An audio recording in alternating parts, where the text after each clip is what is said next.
Good afternoon, everyone. Very excited to be here at Traffic Summit speaking about my topic, 4 steps to avoiding funnel corruption. At the core of each step, I'll be focusing how data, analytics, and proper measurement are absolutely integral to helping you grow funnel profitability and funnel efficiency.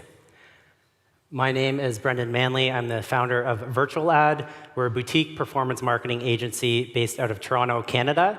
And our specialty is focused on scaling direct-to-consumer brands who offer high-ticket products. My experience has always been in digital marketing. I have around 10 years of in-platform experience running campaigns across a wide range of different ad technologies.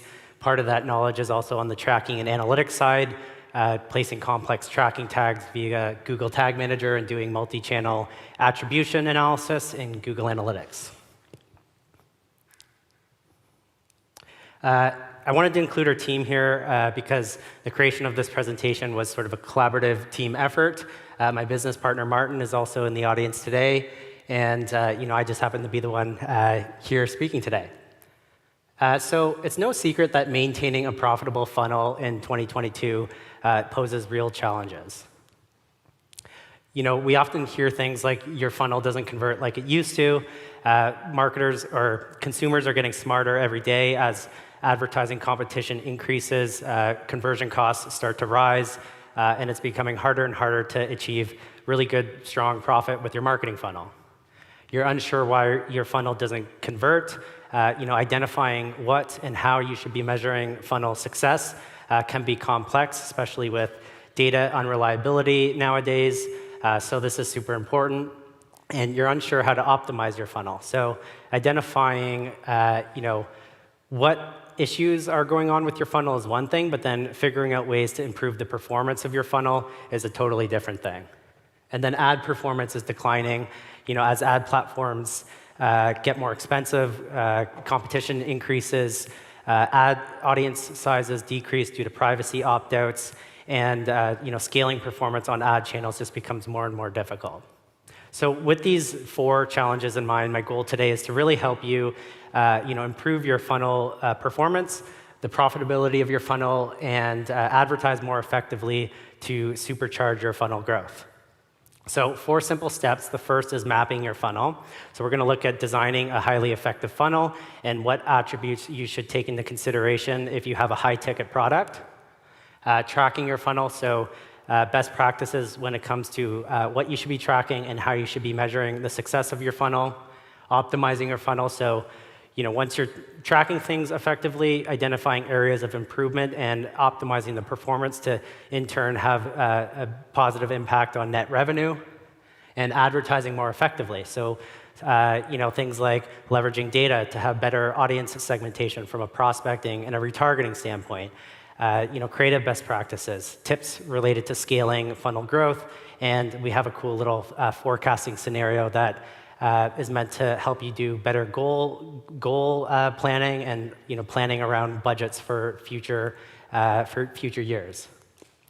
So in the next 25 minutes, you should be able to plan a high-converting marketing funnel, pinpoint exactly where users are dropping off, extract more revenue from users that are entering into your funnel, and improve your ad campaign performance. There's 2 special bonuses that I've included at the end. You have to stay till the very end, and I'll give you details on how to access those. But they're super helpful when it comes to tracking how your funnel is performing and identifying ways that you can improve funnel performance. So step 1, mapping your funnel. If you have a high-ticket product, let's say it's $5,000, $10,000, it's going to be very difficult to run a Facebook ad direct to that offer and expect users to pull out their credit card and purchase that product. There's no trust that's been established. There's no credibility. They don't really know who you are. And it's just going to be hard to have a profitable campaign when that's your sort of user flow. Huge buyer consideration. So when it comes to a high-ticket product like that, and the higher your price point, the more hesitation users will have in order to purchase that product, and the longer the sales cycle. And it's not affordable to all income brackets. So people are in different financial situations, and you want to align different products or service packages based on what people can afford. So with this in mind, if you have a high-ticket product, it's really important to ease people into it. And you can do that through designing a really effective marketing funnel. So we're going to use an example. One of our clients is a real estate education company, and they offer high-ticket coaching and mentorship packages for aspiring real estate entrepreneurs. Starting price is around $5,000. The first step that we look at is driving traffic across a bunch of different advertising mediums direct to a real estate masterclass. So it's a 1-hour free training session by a real estate investing expert, and it's totally free. There's no risk, and there's a tremendous amount of value that people will get out of it. So it allows you to build some trust, get some people into your funnel, collect some first-party data, which is integral for, it helps you with your prospecting audiences, build better lookalike audiences. You can do some email sequence follow-ups, things like that. At the end of that masterclass, the presenter will pitch a $297 workshop that spans across 3 days, going in-depth with everything that you need to know in terms of valuing a deal, how to find the right housing property to invest in, things like financing, different topics that are super important. The value to price ratio is super high. So you get a tremendous amount of value, 3 days, 8 hours a day, less than $100 a day, less than $10 an hour of content, and it's only $297. So keeping in mind that value to price ratio is super important in order to get people's buy-in to that specific offer.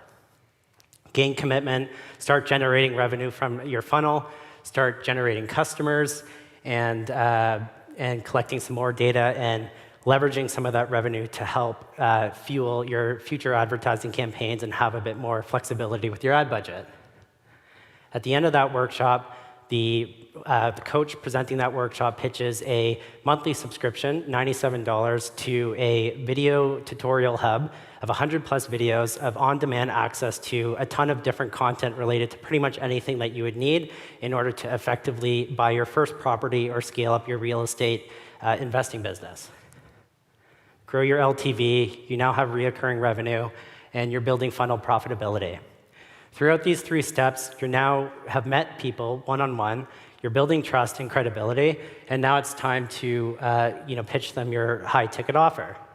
So it's important because you also know who is more likely to buy this high-ticket offer because they've already gotten through 3 steps. They've watched a 1-hour masterclass. They've paid almost $300. They're now in a monthly subscription, so now you can try to get their buy-in to something that is really what's going to generate profit for your marketing funnel.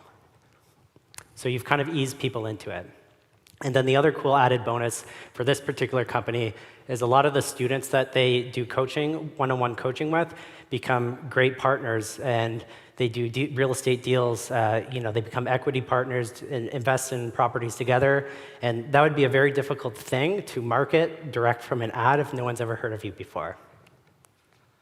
Step 2 is tracking your funnel. So it's important to measure the success and the drop-off of your marketing funnel, because if you don't really understand what aspects of your funnel are broken and what areas of improvement need to be made. So we're going to look at what you should be measuring and how you should be measuring it.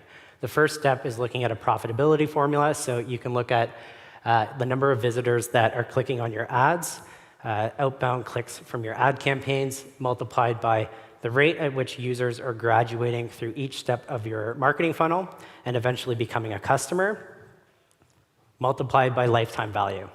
We use lifetime value because it's important to understand how your campaigns are impacting current and future revenue. If you're looking at just trackable purchases and trackable revenue, it's great from an optimization standpoint, but it's important to understand the future impact as well. And why is that important? Well, it's a better accurate representation of performance.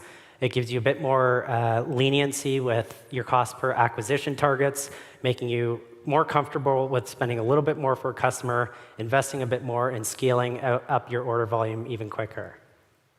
Multiply those 3 together, it gives you a revenue metric, and then you subtract your variable costs, which is your things like production costs, shipping costs, payment processing fees, whatever other variable costs your business might incur, and that gives you a gross profit formula. So visitors is easy to calculate. Just pull it directly from the ad platform. Outbound clicks is the metric. Lifetime value, if you run a Shopify store, there's apps like Lifetimely that do LTV cohort analysis. If you have more of a ClickFunnels type marketing funnel, you can look at platforms like Hyros or Wicked Reports or manually export your customers and do a calculation. But graduation rate's a bit more complex and manual to set up, so we're going to dive into this one a bit more. So again, graduation rate is the rate at which users get from step A to B to C all the way to becoming a customer. And a bunch of different platforms that track this. Funnelytics is a great one that our agency is partners with, so highly recommended. We use this platform quite often. We talked about Hyros, Wicked Reports. Triple Whale is a relatively new brand, software company specifically for Shopify stores, really cool attribution tool, so recommend that one. Or Reeby's like a nicer version of Google Analytics. And then there's the free options. So you can set up custom tracking tags for each step of your marketing funnel using Google Tag Manager and push those drop-off events as conversion goals into Google Analytics, and then do something called a funnel visualization report that allows you to see exactly this drop-off. So that's the first bonus resource that I have. At the end of this presentation, we've pre-created a Google Analytics template that works specifically for Shopify stores, because Shopify stores have a default URL string, so you can just import it into your GA and start collecting this data. Step 3, optimize your funnel. So now that you're collecting the right data, you know how users are graduating through your marketing funnel, it's important to make sure that you're actually converting users. So the analogy that people often use is the leaky bucket analogy. So it doesn't really make sense to scale up your advertising spend if different components of your marketing funnel aren't converting from a profitable and an efficient standpoint. So we want to take a look at that a little bit further.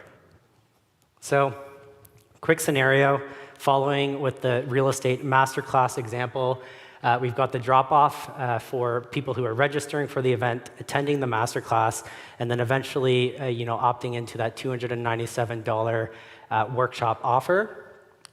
With drop-off tracking in place, we're able to immediately identify that there's an abnormally low graduation rate from people that actually get to the registration page and then initiate a registration. And similarly, people that register for the masterclass and actually attend the event.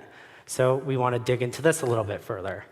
Another bonus section resource at the end, we've got it's pretty much the spreadsheet. You can readapt it for your own marketing funnel and input your purchase funnel steps, put in your actuals on how people are graduating, and it spits out how your funnel is performing. And you can put in your revenue or LTV price point, and it kind of gives you your revenue. So how do we improve these metrics? Well, if we didn't have drop-off tracking in place, it's kind of difficult to diagnose what the issue is. Like, are my ads not performing? Is the ad platform more expensive because there's increased competition? Maybe my landing page isn't loading quickly, or the form for registering doesn't work for mobile very well. But with funnel drop-off tracking, it's like, okay, let's zero in on the registrations initiated. A lot of people are getting to the page, but they're not initiating. And let's also zero in on everyone that is registering and figure out why they're not actually attending. So by looking at these two metrics, a few optimization scenarios, getting people to actually initiate their registration, well, perhaps there's a poor correlation between the ad messaging that you're providing and what people are getting on the post-click on the landing page. You want a really good alignment between the offer that you're conveying in the ads and how you're conveying it on the landing page. It's also super important because you're kind of qualifying users as well at the front end, and if you're paying on a CPC, you're not paying for users that are clicking your ad who aren't actually going to be able to afford whatever offer you're suggesting. Retarget with more value. There could be some hesitation, so you want to enter people into retargeting sequences, provide a bit more value, maybe share some free bonus opportunities to encourage them to come back and actually register, or the registration experience. Perhaps there's too many form fields, and every additional like requests that you have in your form will increase the likelihood that users don't fill out that form. So at the top of the funnel, you really just need to gather the data that's important, like full name, email, so that you can give them the masterclass link, and then get them into your funnel, and then collect some more data when you have more trust and credibility. On the attendance side, email and SMS sequences, maybe they registered and the event link is no longer available because they closed the browser. So make it super simple for them. Follow up with some tailored email sequences and SMS sequences and give them the registration link and re-communicate the value that they're going to get in the masterclass. Limit future masterclass availability or time slots. So platforms like EverWebinar and Webinar Jam often have different time slots that you can offer people. So whether it's a just-in-time event or a 12 p.m., 8 p.m., 12 p.m. the next day, what we found is the more future time slots that we offer, the less likelihood people are going to show. Even if it's a live event, for instance, in 30 days from now, attendance rates are usually less so than if people were to attend right away. So make it super convenient for them, do just-in-time events, and get them into actually watching the event itself. Scarcity and urgency is always a good one. Tap into that fear of missing out psychology. If you don't actually attend now, this event is not going to happen again, so you'll kind of miss out. So you can kind of play mind games a little bit with how you're communicating your message and make sure that people are actually attending. So with some of these optimizations, I want to look at how it can actually impact the profitability of your funnel. So we're going to stick with our profitability formula, and for this particular example, if we look at the number of users that are clicking on the ads that we're driving, if we look at the past 9 months, let's say it's 774,000 people that are clicking on your ads. Multiply that by the graduation rates that that you have for your funnel, all the way down to completing an order, which is 16,800 people actually get to the final step and complete an order. Multiply that by your price point for the workshop, which is $297, gives you revenue of $4.9 million. Now, I've added 2 columns here, a target graduation rate, if we were to improve those 2 friction points, and the impact that that has on the number of users actually getting to the subsequent steps further down the funnel. So registrations initiated, if we take that from 39% to 45%, and masterclass attended, if we take that from 47% to 50%, you can see it has significant downstream effects on the number of people that actually complete an order at the bottom of your funnel. So instead of 279 users starting their registration, 323,000 users start a registration. Instead of 123,000 people attending the masterclass, 152,000 people attend the masterclass. And instead of 16.8 thousand users actually completing an order, 0.7 thousand users complete an order. At a $297 price point, that's a $6.1 million value that you're getting from that funnel. 123% increase in an incremental revenue of 1.1. So this may seem like a big jump, but the idea and the whole purpose of this is to showcase that any incremental improvements that you make to friction points throughout your user journey are going to have massive downstream impacts on your net revenue. Step 4, advertise your funnel. So we're going to look at a couple things here in terms of audience targeting. The idea of leveraging first-party data to have better audience segmentation from a prospecting and a retargeting standpoint. A formula that we use for building highly effective creatives. Sequential messaging is the idea of having a really personalized ad experience based on where users are at in their buyer consideration or where they're at in your marketing funnel. And scaling performance, so some tips related to increasing budget and diversifying your marketing mix, and a quick forecasting example that we're going to showcase. So audience targeting. Here's an example of, or a screenshot of TikTok's Events Manager. So we have all of our custom events set up for each step of the marketing funnel. That provides opportunities with lookalikes, meaning that you can tell TikTok to find new users that are more likely to convert by looking at people that have historically purchased or executed certain actions that are valuable to your brand. You can create retargeting sequences and re-interact with people that interacted with your brand on or off Facebook, or embed exclusions so that you aren't targeting people that already saw the offer or purchased, and have better personalization with your retargeting sequences. Data is super important. If you have a new brand, you're going to have a bit more difficulty prospecting because you have to rely on demographic data, interest data that the platforms offer, and maybe some lookalike audiences off of your followers. But as you see more success, you're going to have a lot more data to feed the algorithm. You can build lookalikes off of purchasers. You can build lookalikes off of high-ticket purchasers and try to find more users that are more likely to get all the way through your funnel. Ad creative. So I'm going to walk through just a quick example that we use for this particular funnel. It's a direct-to-camera video of Scott, who is one of the founders of the example that I have been using. We have a number of different ad copy variations. So there's long-form and short-form copy variations, and we follow the hook, story, offer format. So you might be familiar with it if you've read Russell Brunson's Traffic Secrets book, but the hook is whatever that catch line is that's going to be thumb-stopping, preventing people from scrolling past your ad. Once you've grabbed their attention, capture their interest with a compelling story. This is your quick opportunity to tell them why they should care and why they should listen, and then make an offer that's hard to refuse, a super high value to price ratio, meaning that the value that they're going to be getting is significantly more than the price that they're being prompted to pay. So it's going to be hard for them to say no. This ad in particular, we spent $126,000, really good video engagement metrics, great ad engagement metrics, lots of reactions, over 1,000 shares, which expands the reach that this ad has seen because we're tapping into the networks of people that are sharing it. Lots of saves, meaning people are interested in the concept of the masterclass and kind of want to come back to see what it's all about. And lots of comments, positive comments, creating brand validation and credibility, which future helps people kind of have that validation to actually register people that you're targeting in the future. 5,800 registrations, $21 cost per registration.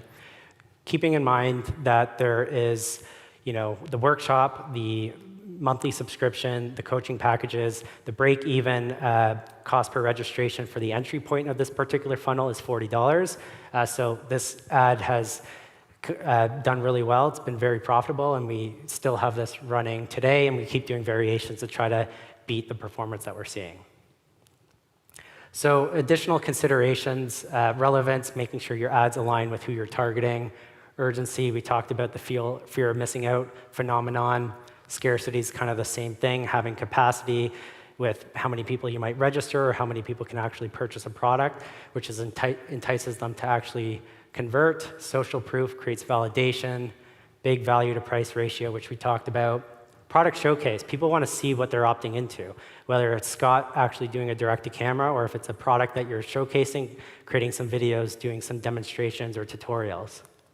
Incentive, great for retargeting. People that are kind of considering, but they're not sure and there's some hesitation, you can incentivize them with a coupon or something like that. Reduce risk, put your money where your mouth is, 100% money back guarantee if people opt in. And it's a attention economy these days, so video is highly effective. And it doesn't need to be high production, but highly recommend investing a lot into your video marketing strategy, whereas just image-based ads or carousels don't quite do it from what we've seen in comparison to video. Sequential messaging, the concept here is aligning the message with where users are at in their buyer consideration. So this might be overwhelming, but just a quick example of a marketing funnel. On the left are your prospecting tactics, how you're driving people into your marketing funnel. Next, you have some landing pages that you're testing, maybe button colors, copy, things like that. People that get to the registration page and don't initiate registration, we already acknowledged that there was a big drop-off there. Maybe enter them into a 5 or 15-day retargeting sequence. Build some urgency and scarcity. Offer something different that has a higher value to price ratio. Maybe they just have a bit of hesitation. People that actually register, make the link to the event super visible through some email sequences. People that actually attend the event but don't buy the workshop, there's your opportunity to create some really well-tailored email or SMS sequences to get them to actually eventually convert. People that have gotten this far are pretty engaged, but if they don't buy, you can then enter them into a 5, 15, 45-day or masterclass abandon sequence. Build up the value a little bit more, add a discount. If they don't bite on that, create a bigger offer, and then eventually your biggest offer that's really hard to refuse. The whole purpose is to leverage data to have better audience segmentation so that you can nurture users, meet buyers where they're at, and nurture them down to eventually becoming a customer. Scaled performance. So we like to think of ad budget as a throttle. It's pretty straightforward. The more you spend, the more people will see your offer. The less you spend, the less people that will see your offer. But not every business is ready to spend. So if you're still in product validation phase, you're still trying to figure out the inner workings of your business, I don't recommend advertising much, to be honest. Maybe run a few tests to survey people or get some feedback, but you really want to have a working business or product and seeing some organic success before you start to scale things up with ads. Maintain speed, so you're getting some success, some conversions, but you're still trying to optimize your campaigns and your strategy and improving the performance. So you can kind of keep testing channels, ads, strategies, and then throttle up. You can spend more. Your funnel's profitable. You're seeing really good success, so you can start to scale up your results and diversify. Oftentimes platforms have a law of diminishing returns. The more you spend, you start to see performance plateaus. And at that point, in order to continue scaling, you need to find success in different areas, reach different audiences on different platforms, and scale order volume that way. A few quick tips on Facebook, increasing budgets every 2 to 3 days, 15% or so is kind of the max formula that we'll follow.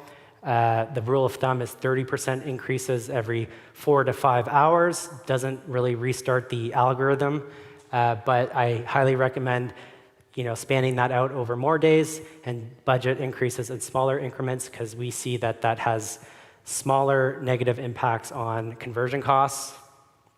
Automations in Facebook, so you can create rules and triggers on your campaign level that increase where your campaigns will automatically increase by certain increments if you're hitting certain performance benchmarks.